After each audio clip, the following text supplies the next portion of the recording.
What's like the next big goal after Philippine Arena?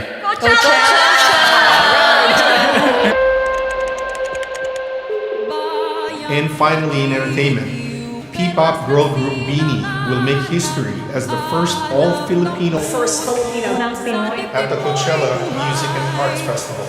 Kaya naman, buong mundo ang makakasaksi ng kanilang performance.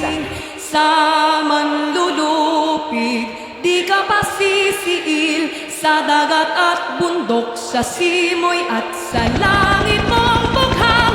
May dilag ang tula at awit sa paglayang minamahal. Ang kislap ng watawat mo'y tagumpay na nagniningning. Ang bituin at araw niya kailan pa may di magdidilim. Lupa ng